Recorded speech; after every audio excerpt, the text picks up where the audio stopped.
Hey guys, what's up? Welcome back to Dragon Ball Xenoverse. Today I'm giving you guys another little breakdown video for the new Dragon Ball Xenoverse 2 trailer. I'll leave the original trailer linked down below. But other than that, let's go ahead and see what we can find here. I haven't really analyzed this, so this could be a long video. And if it is, oh well. I ain't gonna make any ads off this because Bandai like to claim these little trailers, so I don't really make money off this. But you know, it's fun to do for you guys anyways, and let's go ahead and get this down. So obviously we have Trunks here. I could probably just play through this because there's not going to be a lot. This is animated cutscenes, and stuff that I've seen in animated cutscenes I'm not going to necessarily think is very representative of what's going to be in the game fully. You know, I'll mention in a little bit, you know, the whole weightlifting. Like, I don't think we're going to be lifting weights. Why does Trunks have purple hair? It's funny though, actually after Dragon Ball Super, it looked weird with Trunks having purple hair now. It's very strange. It kind of threw me off. Goku and Vegeta here in their Resurrection F outfits. I will point that out. Very cool. Actually fighting each other with Kamehameha and Gallic Gun. That's a shot of the game as well right there. But like all this weight, this training and stuff, it looks cool. But is it going to be in the game? I don't know. That seems kind of crazy. I wish I spoke Japanese to actually know what they were saying in this trailer. But I don't. But we obviously had Cell there. But I don't think any of this really mattered. Any of that animated stuff. This is where it gets important. I really love the way this, like these cutscenes. I don't know how many of these types of cutscenes are going to be in the game. Like, I don't think this is in the game per se. I think it's probably more promotional. Actually, it might be in the game. It just seems like where would it fit, right? But these cutscenes that are so expertly crafted. Just look at how well the animation looks on it. It's just amazing. And I wonder how many cutscenes like that are going to be in the game, if any at all. I know we got the ones with Bardock and, you know, Trunks' timeline. Obviously. So right back here. YouTube makes it really easy to scrub through. We have like this egg with Toa. I don't know what it's about. It looks like maybe it's containing like evil, but it might not have any relevance to the full game, you understand? It might not. I don't really know how that exactly works, but it's really weird. There's like some egg. The villains kind of get like consumed in this whirlwind, and it turns into this egg. It could just be like symbolic, or it could mean something, but I couldn't exactly give you a guess on what it is. So, it's anyone's guess really at this point. This is definitely a cutscene, okay? And what's interesting is it's your Time Patroller on the right there with Resurrection F outfit or era Goku. Not Dragon Ball Super. They're not really doing Dragon Ball Super in the story from what they've said. I understand that Goku Black is a character you can get in the game for pre-order, as well as having the Dragon Ball Super Future Trunks. But aside from that, we don't really know anything else. And, you know, they might do Super for DLC. But right now, it's not looking like there's any Super at all from what they've said. And I'm interested if Goku's, like, what? I'm actually very curious on this. You know, give me a second here. What's the context of this cutscene? Because it definitely looks like a cutscene, right? Obviously, it's just a panning shot moving out. But just the way that your Time Patrol is animated there with that stance and Goku. It seems like it's part of a cutscene. What caused them to be in the city? It's not the fight with Frieza, right? What is it? It might be the fight with Frieza, and there's like a purple glow everywhere. We see later in the trailer that Golden Frieza can in fact go villainous. So that's gonna be amazing.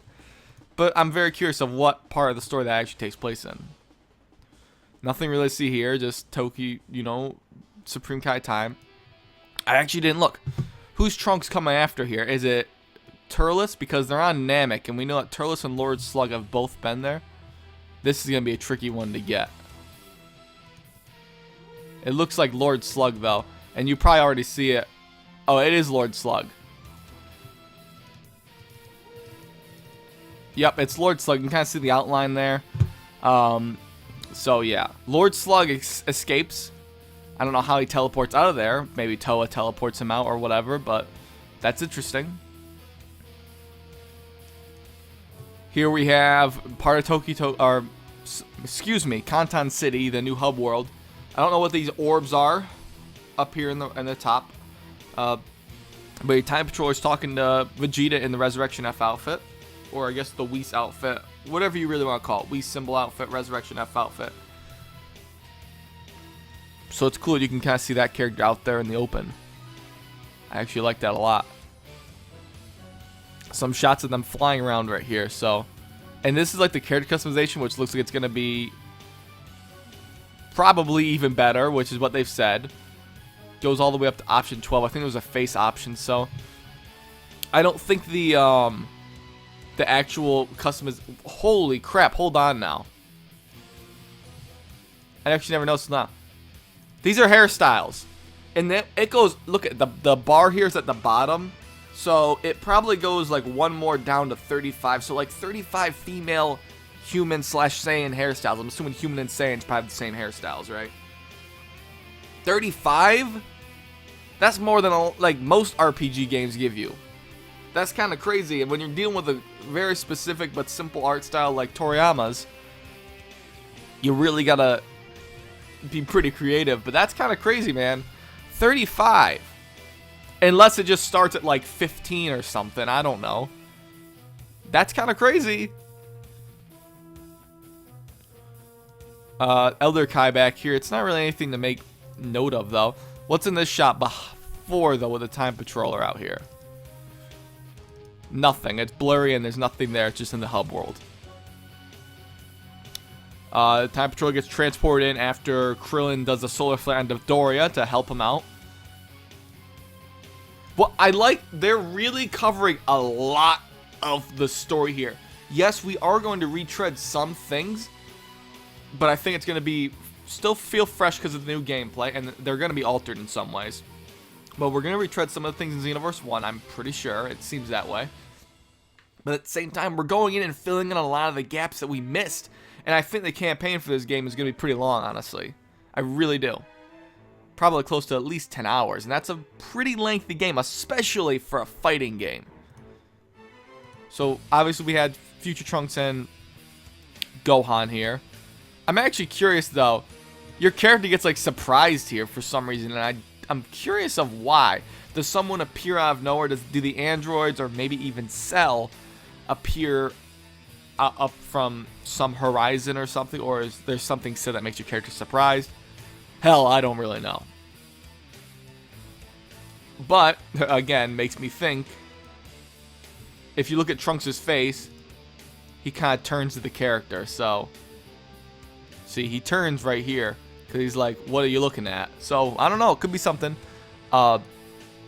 Trunks here doing Buster Cannon, finish some attack with your Time Patroller. Presumably, and it's in a cutscene, it looks like, presumably to defeat an enemy. Which would obviously be the reason, but would it be one of the major villains that we've seen, like Zarbon, Dodoria? Probably one of them. I'd say major, but you know, they've been pretty prevalent in the Xenoverse 2 stuff, so. This is the Jocko ultimate attack that we saw in the first game. Who's he fighting here, though? That's Nappa. So this isn't the story mode. I see Tien and others running around. This is a very beautiful looking shot. I understand there's a lot of things missing, like some shadowing and stuff, but this is a really nice environment to go down. So that's in the Conton City with these bamboo trees and stuff. I really like the look of that. It is a little low on detail, I would say, but at the same time, I do like to see this type of environment in the game. So it's really nice color palette on there. Green. Here we just get another look at the city. And to me it looks like, just from the way the camera's panning, these are parallel quests. Oh, and as well, I just noticed. First form Cell's over here. Imperfect Cell. So he's fighting alongside Time Patroller and Piccolo for a parallel quest. And I'm guessing this is Protect Android 16, 17, 18, and then this is the goal. That's my guess, because we have, obviously, you know, Jinzo Negan, 16, 17, 18, and then yellow's text. I don't know what the text on the bottom is, though, because there's no numbers. This is 20, So what's that mean? What's 20 mean? I don't know. So I don't know what this one's for. And I'm pretty sure that's Nail. Obviously that is Nail's outfit, but is it like a TIE Patroller? Is it an outfit for Piccolo? I don't really know. He's got like the same stance as Piccolo does, right? So that's kind of weird, but it's probably Nail. For some people, they're going to be like, hopefully it is. There's another character over here, and this looks like Raspberry, Krillin. No, that's Krillin. I don't know who a lot of those characters are. It's a blurry image, and it's tough to see. Android 17, Cell in the background. Okay, so this is the parallel quest we just saw that I mentioned that had the androids in it. So it looks like you have to defeat them. And maybe not let Piccolo die? I'm not sure. Toa here in an actual game cutscene, and Slug and Turles powering up from the magic. This is awesome, though. This is awesome. Meta Cooler, we knew he was in the game. This is Golden Frieza, by the way. I can just tell from the color palette, and he's got purple on his face as well. It's just different than the final form. It's interesting to see them both powered up, because obviously there's a very big power difference between Meta Cooler and Golden Frieza, wouldn't you say? So yeah, I mean, that's kind of a big difference, but that is cool. I like the way the new villainous mode looks. I'm assuming it's still called villainous. Maybe because it has the time breaker symbol, it's called time breaker. They aren't time breakers because they don't have the mask, but I don't know. You guys know what I mean. I'm gonna call it villainous, and that's probably still what it is. So, time breaker Bardock with, of course, I didn't mention it earlier because it slipped my mind, but Mira does appear in the game again right here. Not really a surprise to anyone, but given the ending to the first game, it was kind of obvious that he was going to be present in this one. I'm always interested if he's going to do the Super Mirror transformation that we've seen in Dragon Ball Heroes. But yeah, he's there with Timebreaker Bardock, and it's a cutscene, so it's going to be very, like, there's going to be some big fan service in here, just in terms of all these characters being here. It's really cool. Now, this is just, you know, this is nothing new. This is the 6v1 fights we've heard about. I've heard that they can take control of your character and turn him evil, send you into another dimension, but really nothing really new here in terms of just raw gameplay or stuff we haven't seen. This is another 6v1 fight, though, which is cool. It's not just a giant boss. It's a big, you know, enemy like Lord Slug or even Cell right here. These attacks look like they're going to be crazy to dodge. But these cutscenes right here, they're just so beautiful. I hope there are a few of these in the game. A good amount. But I want to just go back here. Golden Frieza, who's already one of the most powerful Dragon Ball characters ever, getting even stronger by a villainous form. That's just kind of crazy, isn't it? That's a really cool shot, though. It really is. Gohan here. Okay, a lot of people were saying in the trailer, Gohan dies and he has 2 arms here.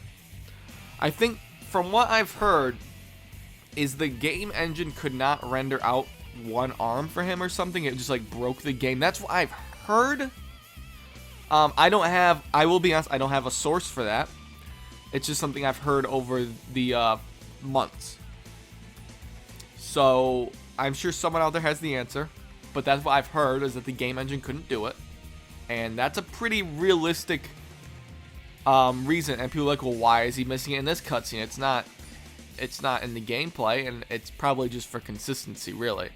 I'm gonna be able to accept it. I'm not gonna get butthurt over it, but some people might, and that's, you know, that's fine. They're entitled to that butthurtness. Moving on. Vegeta here with, you know, his self-destruction.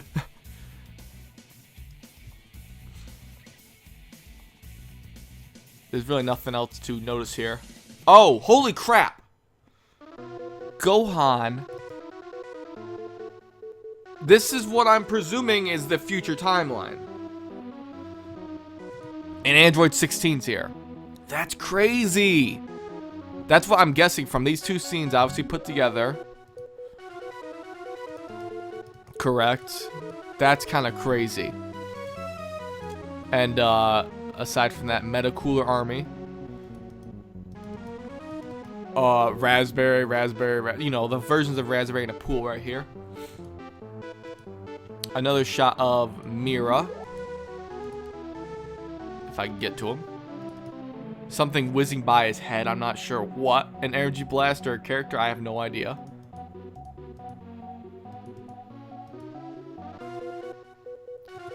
A lot of people were complaining that Super Saiyan hair still doesn't change. I really don't care about it. It's not something that bothered me in the first game, and it's not something that's going to bother me in this one. Golden Frieza again. Kid Buu. These are like some of those boss fights again. It really looks awesome. Now, that Omega Shenron right there is villainous. That's kind of crazy. And then we get a shot of Timebreaker Bardock, and that's really it. We get info on the beta prior here somewhere. There's like info on the beta in here. But it's nothing that's a big deal. Because I already covered it in a video. By the way, go check out how strong you need to be. Go look at that video. Selfish promotion. No, but it's a cool trailer. There's definitely a few things that I did notice that I think were worth pointing out. But I'll leave a link down below for all the beta information, as well as the original trailer. But check out that beta info if you want to know more about the Xenoverse 2 beta that is happening in October before the game's launch. But other than that, guys, that's really it. Let me know if I missed anything that you thought I should have pointed out. Let me know your thoughts on this trailer down below. Thanks for watching, and of course, I'll catch you later.